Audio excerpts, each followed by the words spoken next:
প্রশাসনের যে ভাইয়েরা রয়েছেন, মিলিটারিতে যারা চাকরি করেছেন, আপনাদের প্রতি মানুষের যে অনাস্থা তৈরি হয়েছে, সেই অনাস্থা পুনরুদ্ধারের সময় হচ্ছে এই নির্বাচন।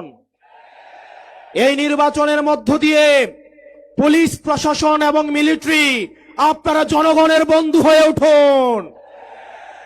আপনারা কোনো দলের নয়, আপনারা বাংলাদেশের 20 কোটি জনগণের। আমরা আপনাদের কথা দিচ্ছি, আপনারা বিএনপি হওয়ার দরকার নাই, আপনারা জামাত হওয়ার দরকার নাই, গুলশানে লাইন দেওয়ার দরকার নাই, ধানমন্ডিতে যাওয়ার দরকার নাই, মগবাজারে যাওয়ার দরকার নাই।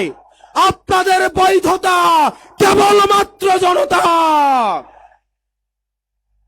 আপনারা বেনজির হারুনের ঘটনা ভুলে যায়েন না, আপনারা ওসি প্রদীপের ঘটনা ভুলে যায়েন না, আপনারা ডিবি হারুনের কথা ভুলে যায়েন না।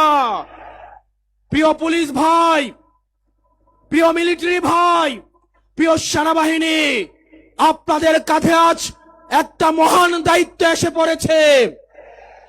আপনারা কত স্বচ্ছ, নিরপেক্ষ এবং অংশগ্রহণমূলক নির্বাচন জাতিকে উপহার দিতে পারেন, সেটার মধ্যে আপনাদের আস্থা ফিরে আসবে। আপনারা কোনো দলের গোলামি করার দরকার নাই। যাতে আপনাদের দিকে তাকিয়ে আছে, যেভাবে 5 আগস্ট আপনারা জনতার কাতারে নেমে এসেছেন, ঠিক সেভাবে 12 ফেব্রুয়ারি জনতার পক্ষ হয়ে আপনারা জাতিকে একটা নির্বাচন উপহার দিবেন। আমরা জনাব তারেক জিয়া রহমানের বিভিন্ন বক্তব্য শুনতে চাই। অত্যন্ত পরিতাপের বিষয়, হা ভোট এবং না ভোট নিয়ে ওনার একটা শব্দ আমরা দেখতে পাই নাই। জনাব তারেক জিয়া, আপনি স্পষ্ট করুন আপনার বিবেক এবং মুখ কোথায় বর্গা দেওয়া আছে। গত দীর্ঘ 17 বছর বিএনপি জামাতের অসংখ্য নেতাকর্মী গুম হয়েছে, খুন হয়েছে এই রাষ্ট্র ব্যবস্থা সংস্কারের জন্য। আজকে যখন রাষ্ট্র ব্যবস্থা সংস্কারের সুবর্ণ সুযোগ তৈরি হয়েছে, অত্যন্ত পরিতাপের বিষয়, কিছুদিন হয়তো পরে আমরা শুনতে পাবো হাসিনা ছাড়া ফেসিবাদ ব্যবস্থার সবকিছুই আপনারা রেখে দেন। শুধু এই কথাটা হয়তো লজ্জায় তারা বলতে পারছে না।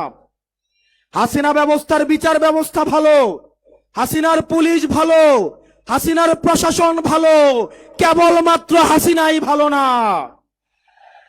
আজকে আপনারা হাসিনার সবকিছুকেই টিকিয়ে রাখতে চাচ্ছেন। এই তরুণ প্রজন্মের কাঠগড়ায় আপনাদেরকে দাঁড়াতে হবে। অসংখ্য লক্ষ তরুণ প্রজন্ম যারা প্রধানমন্ত্রী হইতে আসে নাই, শুধুমাত্র এই দেশটাকে ভালোবেসে রাস্তায় নেমে এসে বুকের তাজা রক্ত ঢেলে দিয়ে হাসিনাকে ভারতে পালাতে বাধ্য করেছে। যারা হাসিনার ব্যবস্থা টিকিয়ে রাখতে চাইবে, আমার ভাই আব্রার ফাহাদের মতো, আমার ভাই হাদির মতো, আমার ভাই আলিফের মতো আমরা যুগে যুগে রাস্তায় নেমে আসবো ইনশাআল্লাহ।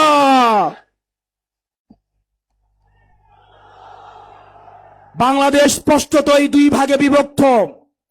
এক ভাগ গোলামীকে বরণ করার জন্য প্রস্তুত হচ্ছে, আরেক ভাগ আজাদির পক্ষে অবস্থান নিয়েছে।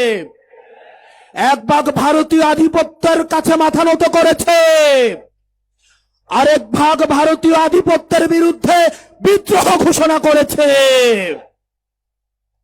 আমরা জানি আমাদের পথটা লম্বা, আমাদের এই লড়াইটা অনেক দীর্ঘ।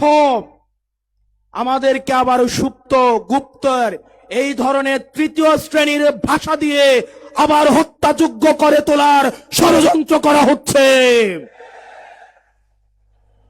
গত 17 বছর ধরে যারা ভার্চুয়ালি দল চালিয়েছে, জুলাই পরবর্তী 1.5 বছর অপেক্ষা করেছে দেশে আসার জন্য, তাদের কাছ থেকে আমরা গুপ্ত সুপ্ত লেকচার শুনবো ইনশাআল্লাহ। প্রিয় কুমিল্লাবাসী, আমরা আঞ্চলিক বৈষম্যের শিকার। কুমিল্লা আমরা মাইক্রো ইকোনমি আমাদের সমৃদ্ধ। আমাদের রেমিটেন্স যোদ্ধা ভাইয়েরা বিদেশে মাথার ঘাম পায়ে ফেলে কুমিল্লার অর্থনীতিকে সমৃদ্ধ করেছে। আজকে আমির সাহেব এখানে আসছে, কুমিল্লার রাস্তাঘাটে চললে মনে হয় আমরা বাংলাদেশে কোথাও নাই, আমরা আফ্রিকার কোন এক দুর্ভোগ কোন এক অঞ্চলে আমরা রয়েছি। আমরা আপনার মুখে প্রতিশ্রুতি শুনতে চাই, কুমিল্লার এই মাইক্রো ইকোনমিকে, কুমিল্লাকে সব সময় বলে আঞ্চলিক বৈষম্যের শিকার হতে হয়েছে, অথচ কুমিল্লার হাতেই, কুমিল্লার ছেলেদের হাতেই হাসিনাকে দেশ ছেড়ে পালাতে বাধ্য হতে হয়েছে। আমরা কুমিল্লাবাসী দৃঢ় অপেক্ষায় বসে আছি, এই টাউন হলে আপনি ঘোষণা দিবেন এই কুমিল্লা যেভাবে আঞ্চলিক বৈষম্যের শিকার হয়েছে, ভবিষ্যতে কোন ধরনের আঞ্চলিক বৈষম্য বরদাস্ত করা হবে না। এবং আমাদের এই 11 দলীয় ঐক্যবদ্ধ জোট ক্ষমতায় গেলে আমরা 1 মাসের মধ্যে কুমিল্লাকে বিভাগ ঘোষণা করব। ও ইনকিলাব ইনকিলাব ইনকিলাব ইনকিলাব। আমার ভাই হাদিকে মেরে ওরা মনে করেছিল হয়তো হাদি মরে গিয়েছে। হাদি ভাই উপর থেকে দেখছেন 1 হাদি দেহত্যাগ করেছে, কিন্তু লক্ষ হাদি আজকে এই কুমিল্লার প্রান্তরে আজকে অবতীর্ণ হয়েছে। We want justice, we want justice, we want justice. আসসালামু আলাইকুম ওয়া রাহমাতুল্লাহি ওয়া বারাকাতুহু।